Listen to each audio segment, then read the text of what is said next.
Mathieu, un beau réveil ce matin?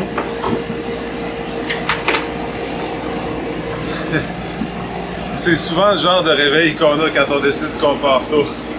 On se lève, on s'habille, on ramasse l'encre, puis on part, puis après ça, on regarde pour déjeuner pour faire autre chose.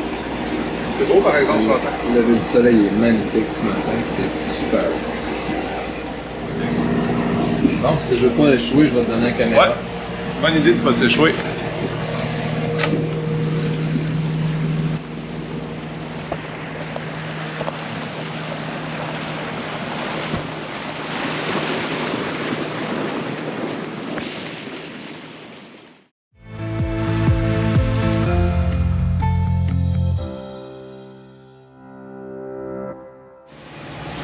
Ce matin, on a levé l'angle de bonheur de Ingonish pour se rendre à Great Bradar. Great Bradar, c'est le bras du nord-est par lequel on peut avoir accès au reste du lac. Ce bras-là est pour moi un passage quand même complexe. J'ai consulté les instructions nautiques, j'ai vraiment regardé toutes les tables des courants et des marées. J'ai pris le temps de choisir le bon moment. J'espère que j'ai fait le bon choix. En fait, je veux utiliser le flow. Le flow, c'est le courant de marée montante qui va nous permettre d'avoir un courant en notre faveur. J'aurais aimé choisir un autre moment pour le vent. Par contre, on a un bon vent du sud-sud-ouest qui est installé depuis plusieurs jours et qui va perdurer encore. Et on doit rentrer dans le lac pour aller se protéger des restants d'ouragan de débit qui s'en vient. On souhaite être rendu chez nos amis en fin de journée. Un coup rentré, ça devrait bien aller.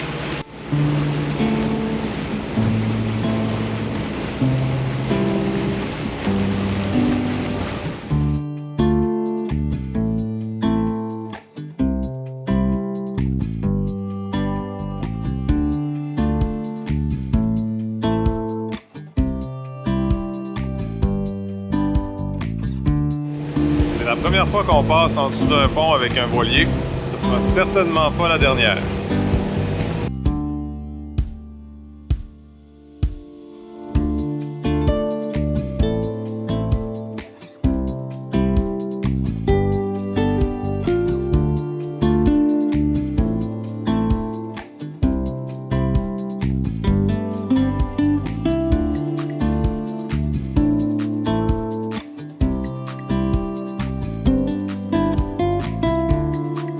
Vraiment content de faire de la voile sur le lac Bradar, du frais en plus. Ici, il n'y a pas de vagues ou très peu. Okay, ça va super bien. David m'a ajusté les voiles avec un riz, puis il avait raison, ça va pas mal mieux.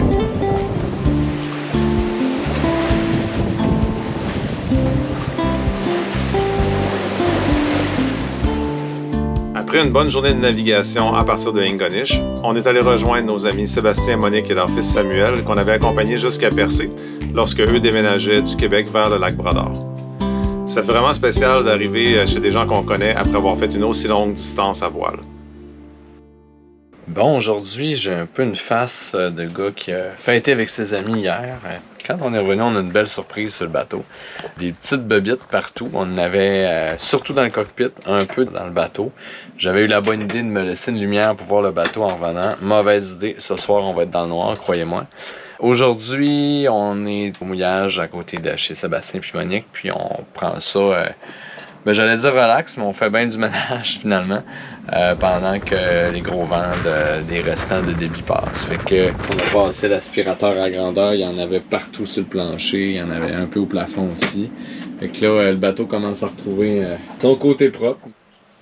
Une fois le bateau remis en ordre, on est retourné à terre pour aller passer du temps avec nos amis et explorer un peu le Cap-Breton. Par hasard, on est arrivé la journée du Festival acadien de Petit-de-Gras sur l'île Madame. Alors, on est allé se plonger dans l'Acadie ce soir-là. Ça nous a permis, en plus avec les explications de Monique, d'en apprendre beaucoup sur l'histoire acadienne. On a pu apprécier de la musique locale faite par une famille de musiciens du coin, qui était, à mon humble avis, meilleure que la tête d'affiche de la soirée. Quand le soleil dit bonjour aux montagnes, je suis seule, je ne peux penser qu'à toi. Le lendemain, on est allé visiter la forteresse de Louisbourg. C'est une reconstruction très bien réussie d'un lieu marquant de l'histoire française du Cap-Breton. Ça vaut le détour si vous êtes dans le coin et vous avez une voiture. L'endroit est vraiment magnifique. Il y a plein de choses à voir et à apprendre, sans compter tous les personnages historiques qui animent le site. De vol et de désertion.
Pour la première fois depuis le début du voyage, notre objectif, c'est pas d'avancer vers le sud, mais juste de profiter de notre séjour au lac Brador. On garde un œil sur la météo quand même, entre autres avec l'ouragan Ernesto qui pointe vers la Nouvelle-Écosse à ce moment-là. Mais pas besoin d'optimiser les déplacements pour la prochaine semaine au moins. On dirait presque des vacances. Première destination, Baddeck, où Samuel suit des cours de voile. On voit rapidement que c'est une ville de voile. Il y a des bouées d'amarrage, des moorings partout, avec des jeunes en petits dériveurs qui se faufilent à travers des bateaux.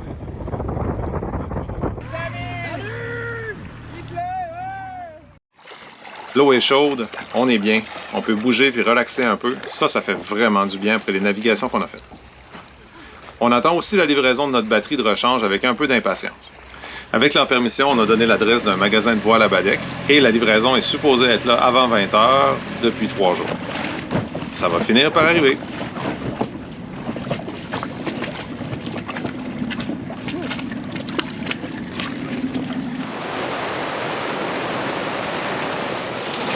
Ça fait quelques jours que Sylvain disait « Ah, j'aimerais ça qu'il pleuve un peu pour rincer le bateau. » Je pense que ses souhaits vont être exaucés.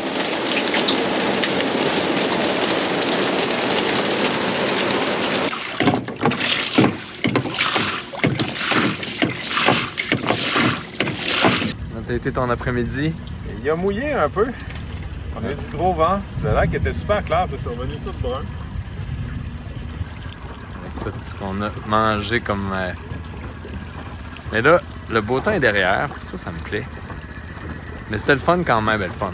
Faut le dire vite, là, ça a été un bel orage qu'on a eu. Puis, Es-tu content? oui, attention. Parce qu'on va pouvoir enfin quitter Baddeck, malgré que c'est super beau. Là. On attendait après notre batterie, puis elle s'est promenée un peu partout au Cap-Breton, puis on a fini par mettre la main dessus. Donc, on va aller installer ça, puis pouvoir partir à l'ancre. Yeah! Yes!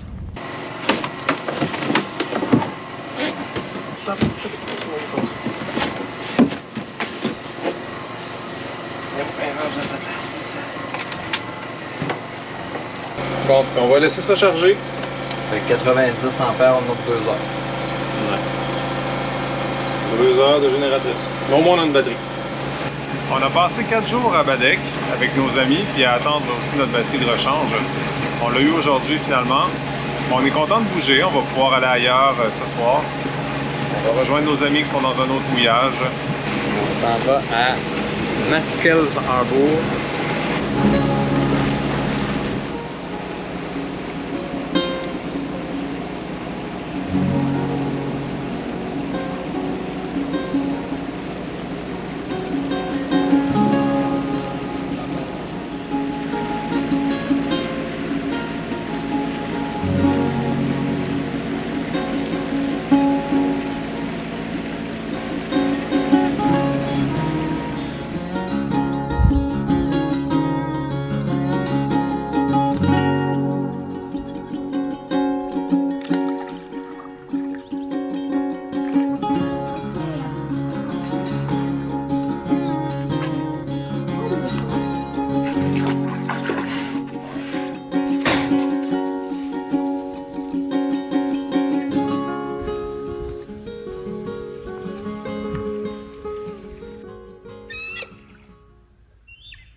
Ça fait quelques jours qu'on n'a pas fait de vidéo, qu'on a pris du temps pour se reposer. La température s'y prêtait quand même bien. Il faisait pas très beau, de la pluie, des nuages.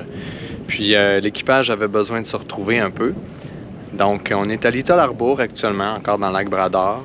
Un endroit super sauvage, il n'y a pratiquement aucune habitation.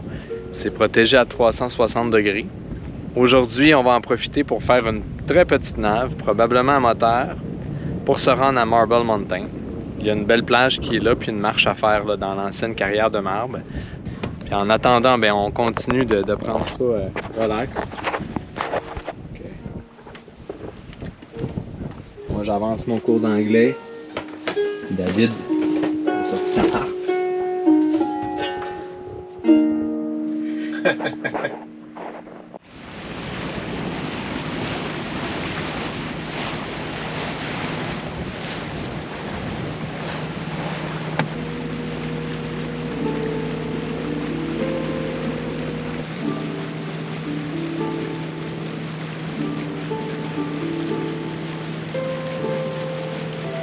On arrive à Marble Mountain. On est parti de notre autre mouillage il y a 40 minutes. À moteur, c'est vraiment pas long. On était juste comme une pointe à côté. Juste un petit tour pour changer d'air un peu ce matin. Il fait beau aujourd'hui après une couple de jours de pluie. C'est un peu aussi la météo intérieure qui allait moins bien là, dans les derniers jours. J'ai remis beaucoup de choses en question. Je sais pas, à un moment donné dans le voyage, on pogne toujours un point où on se dit « Ah, dans quoi je me suis embarqué? Pourquoi je fais ça? » Je pense que c'est un passage obligé. Je dirais, c'est de trouver son beat que je trouve difficile. C'est vraiment un gros changement, c'est une grosse adaptation. On passe de travailler à longueur de journée, avec un horaire prévu, avec des choses comme classées, catégorisées, à, en fait, on peut tout faire, mais on est dépendant de la météo, dépendant des éléments. C'est à l'étroit sur le bateau aussi. C'est vraiment un changement. Des fois, c'est plus difficile. D'autres fois, c'est plus agréable. Comme aujourd'hui, ça va bien. Je trouve qu'on est bien sur le bateau.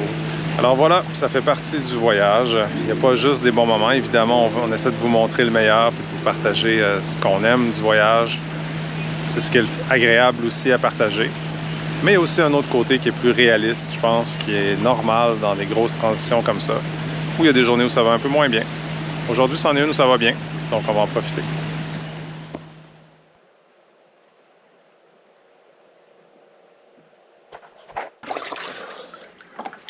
Allez!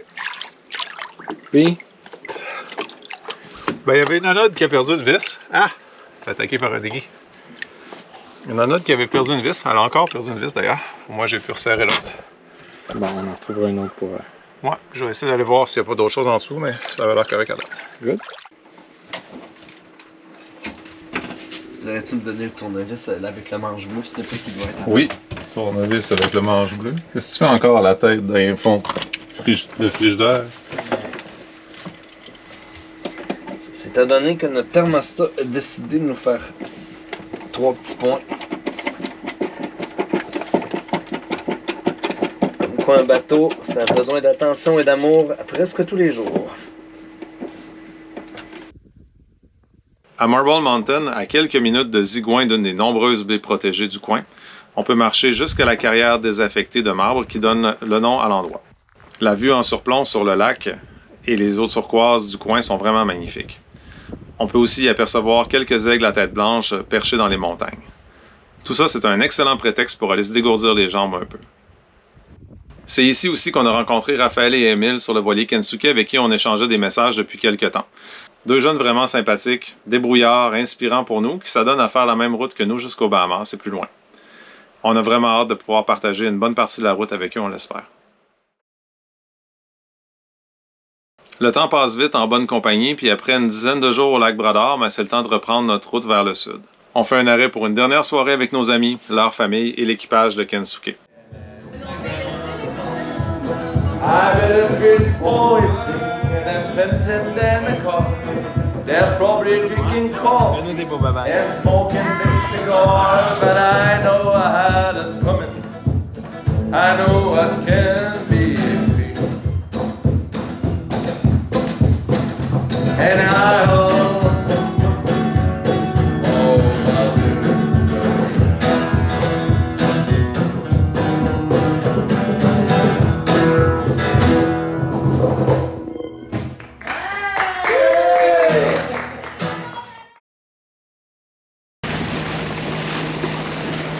Lac Brador par là.